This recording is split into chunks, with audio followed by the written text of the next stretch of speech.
Oh my God. Please give it up for these amazing films.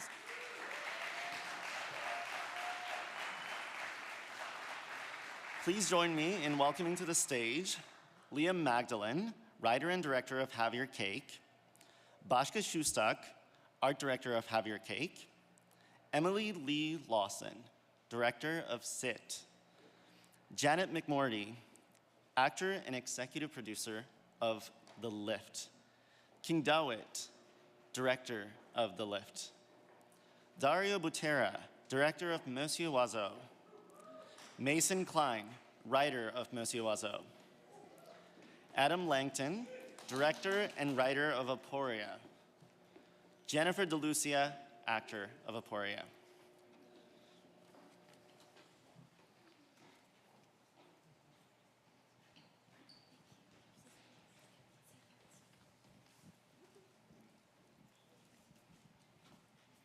Hello.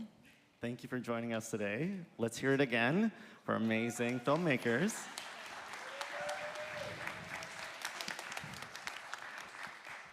All right, a quick rundown of how this is going to go. I'm going to ask you a couple of questions, and then we're going to open it up to the audience for a couple of extra questions before we wrap up. All right, so my first question is going to be about the story and the concept behind your films. You've all dealt with pretty unique concepts in your films, and it is honestly amazing to see those stories come to life. I feel like when you deal with unconventional storytelling and unconventional concepts, there's always this risk of potentially alienating your audience. But one thing that I've noticed is a bit of a through line across all of your films is that that is not the case at all. These films are not alienating, they're inviting, and they feel familiar on a very fundamental level. They resonate. And I want to talk about that particular balance that you were able to strike. So what drove you to tackling these stories in these particular ways? What inspired you to tell these stories? Let's start with you. Oh, of course. So my film was Sit. It was the second one that played. I think most of all, I wanted to make a film about who people are when no one is watching. And it was inspired in part, you can postulate as to the extent, but it was inspired in part by my experiences babysitting as a teenager. It's a sort of strange job to do, and we sort of think of young women as these very innocuous creatures who, even if we don't know them, we invite them into our homes to take care of our most, precious thing in the world. And so the idea of exploring these two characters and kind of seeing who they are when they don't have an audience, when they're not afraid of judgment, and the sort of transgressive things they do was very interesting to me. And also, taking two female characters, one who's a single mom, one who's a babysitter, and letting them transgress and letting them do things for themselves in pursuit of pleasure and not punishing them for it. That narratively was very interesting to me. That's amazing. Thank you so much. And you, Have Your Cake.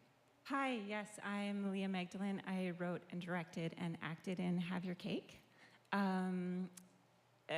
It was inspired by definitely some of my personal experiences, as well as reading and constantly hearing about endless stories of other women who have felt erased, for lack of a better word, over history. And so the idea first came to me just thinking about if I had been born 100 years ago and I was in my 30s in the 1950s, what would my life feasibly look like? And it started with that housewife idea, and then it continued with those experiences have continued, and so how can I show that over time? And that's how the concept developed. Thank you so much. And it totally shows, I think. Yeah, it is a very, very striking concept. Hi, I'm Bashka. I was art director on Have Your Cake with Leah. And yeah, I came in to do the storytelling of the background. So yeah, Leah had a lot of really strong ideas and concepts and references. And yeah, I helped her execute everything but everything she did, which was everything. She was very instrumental. Thank you, Bashka. Thank you. And the lift. Yeah, so hi everybody. So we made the lift about shoplifting. And when the writer and star Asher came to me with this script, this is actually a true story. It's their true story. And when we were developing it together, we were realizing when we were talking to everybody around us who was involved, and since making the film, everybody has a shoplifting story. Whether you've shoplifted underwear from the La Senza stack or just have been involved or know someone who has shoplifted, everyone has a shoplifting story and they're all hilarious. So we kind of just built from there. And yeah, I think that's the big thing, is the most uplifting thing you can do in this world right now is shoplifting. I'm King Dowd and I directed The Lift. And I remember our writer and star Asher, they originally wrote the setting, I think, as like a high-end like store or something like that. And when we landed our location in Kensington, Great King in Kensington, we were thinking, okay, how do we like change it up? Because, you know, like you kind of feel bad shoplifting from like one of these nice thrift stores and everything. I mean, I'm sure some of us have done it. And so I remember we were thinking, okay, like how do we adapt to it? And then we're like, why don't we have this whole spiel about, you know, the Maldives and this like owned by, because some of these places, they're very gentrified, you know, like Kensington's like half like so-and-so market by Zobies or whatever. So it was just like kind of adapting to that, I guess, in a way. All right. I'm reluctant to call it relatable, but all right. All been there. All been there. And Monsieur Oiseau. Hey everyone, I'm Dario. I'm the director of Monsieur Oiseau. Thank you. I think the story was, I'll let Mason that wrote the movie elaborate a little bit on that, but just telling the story of someone that's having a hard time communicating and understanding the place he's in was really interesting, and I think everyone can relate at some point in your life. You're having a hard time, you know, knowing where you want to go and doing what you need to do, and yeah, pretty much that's it on my end, but I'll let Mason talk a little bit more about it.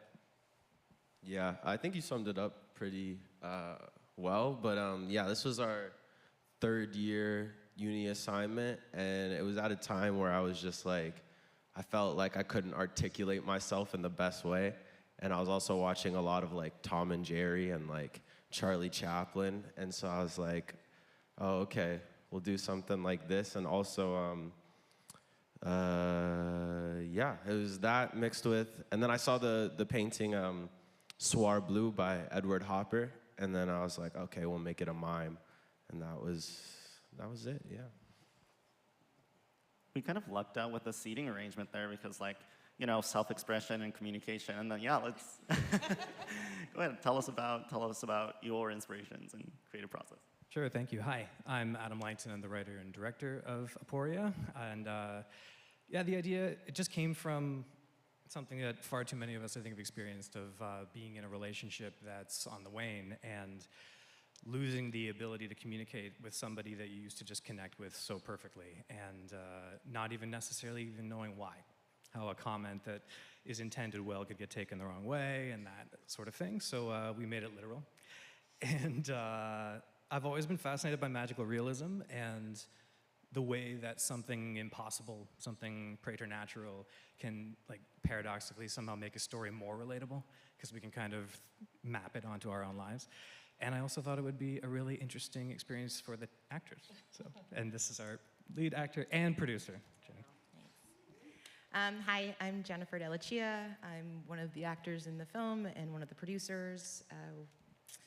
My partner, my husband, and I got the script through the other producer who introduced us to Adam, and we all collaborated on the film and loved the script, and we're so fortunate to work with Adam alongside of it and get to tell a story in such a unique way was so beautiful, and to capture it was like, you know, poetry on screen. So, yeah.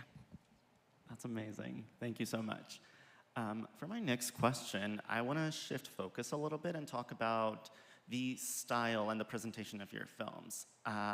Even among the more like subtler examples in the lineup, we see some like deliberate decisions and real artistry on display, be it cinematography, editing, acting, so many facets of artistry that went into actualizing these ideas.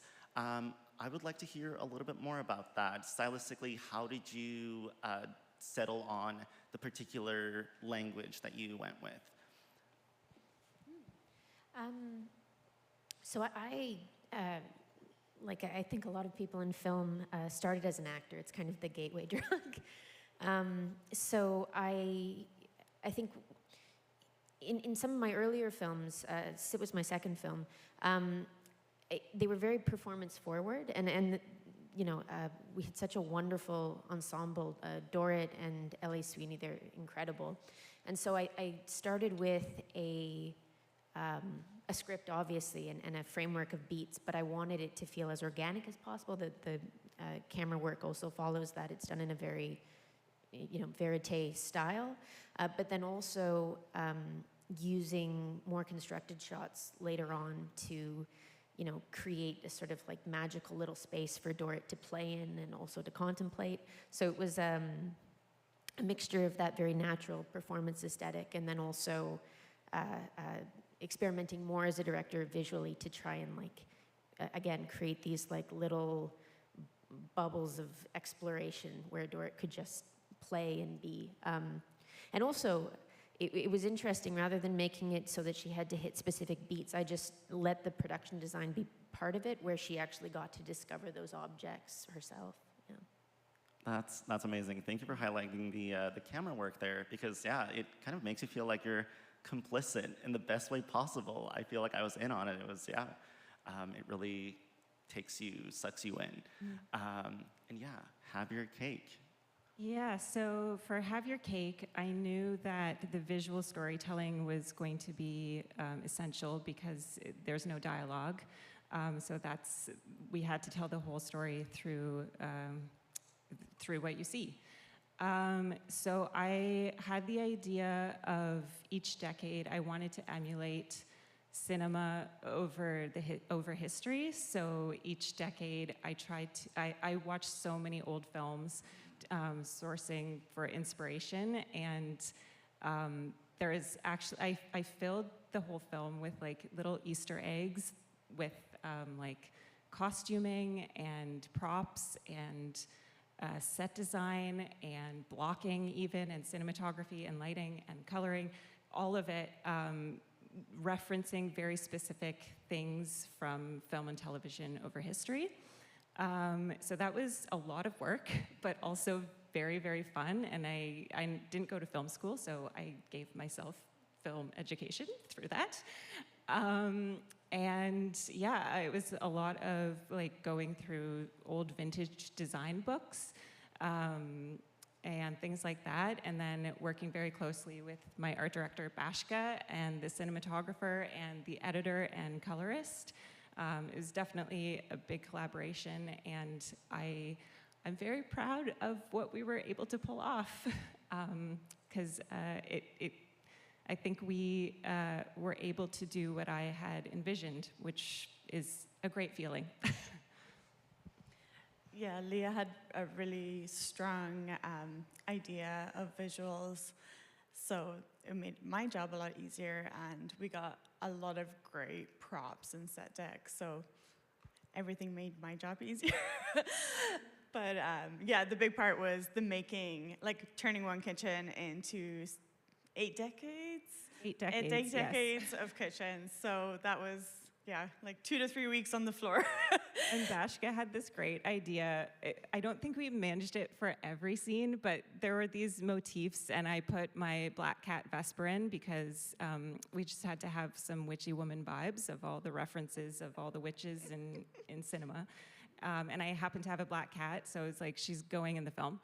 And then Bashka had you brought in so many props, like cat props yourself, and you just found so many. And I don't know if we made it into every decade, but I think by the second day, it was like a goal to put some kind of cat motif, like decoration somewhere in the scene. So that was kind of fun. Yeah. Thanks for doing that. That's amazing. Vesper, the black cat, she helped me with every step of making the sets. Yes, Vesper was the assistant director and Bashka's assistant, and she's the star. She's really the star. Important credits. Thank you so much. The lift. So we filmed this in a day, and 2 locations in a day, which if you know anything about film, that's just insane. And also, as we all know, indie short films, especially, your budget is zero. And so I think once we locked in our vintage store, when they donated that location to us, everything kind of fell into place for, I think, color and tone, because that vintage store is an unpaid actor in our film. And I think so much of what our film was successful at was everything was a lot of MacGyvering. As we all know, that's what indie film is about, especially short films. You're on the day, you're running out of time, how can we make this work?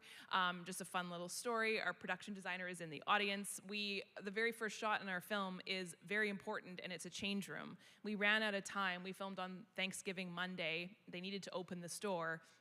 We were like, great, we don't have any time. So our production designer built, so that was filmed in my condo. Again, find locations that you have access to for free. And our production designer built that change room in a little alcove in my condo, because that's just how you have to make it work when you have no money and no time. But also an incredibly wonderful team who's there being like, yeah, we have no money and no time. Let's do it and see what happens. And so I think a lot of our tone and editing and music and stuff came from working with an incredible group of people who I've now worked with in my other short films, and they get it. They get what we're trying to do, and we're all just kind of bootstrapping and enjoying that part of the ride. So, yeah. Thank you so much. I would love to hear from the Monsieur Oiseau and Aporia teams before we wrap up also.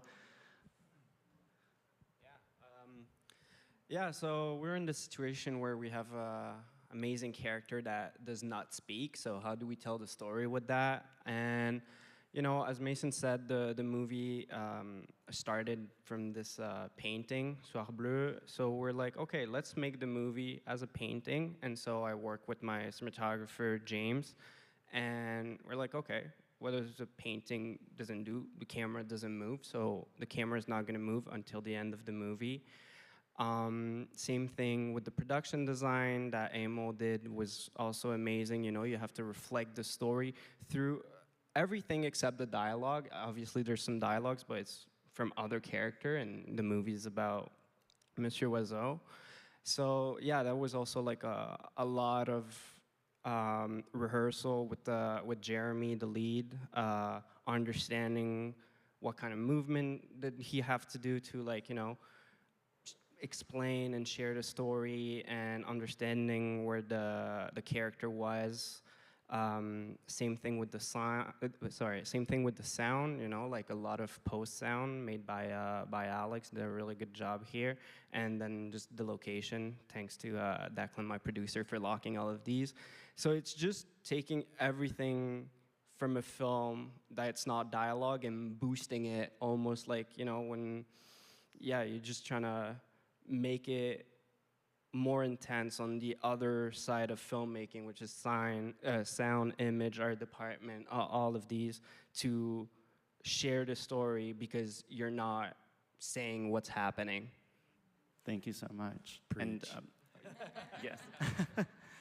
Aporia is like similar in certain ways, so yeah, go ahead. Absolutely, yeah. We couldn't rely on the dialogue for obvious reasons. But as for like how we planned for that, I knew like performance was going to have to carry everything, and I was blessed with such talented actors. But another version of the script exists that only Miguel, who played Adrian, got to see, with what he's actually saying in every scene and what his intention is behind all of the word salad lines. And Jenny didn't get to see that. So she had to react to his emotion on the screen. And we also did it in one day. So bravo, that's incredible. 1.5. Yeah, that's fair, that's fair. At an Airbnb, don't tell anyone. But no, it was a blast, and it just really came together with the performances on it. It really became kind of magical. Thank you so much. We're unfortunately out of time, but please feel free to connect with our filmmakers in the lounge area. Thank you so much for being here. Thank you so much. Don't forget to vote. You should have your ballots, and see you around.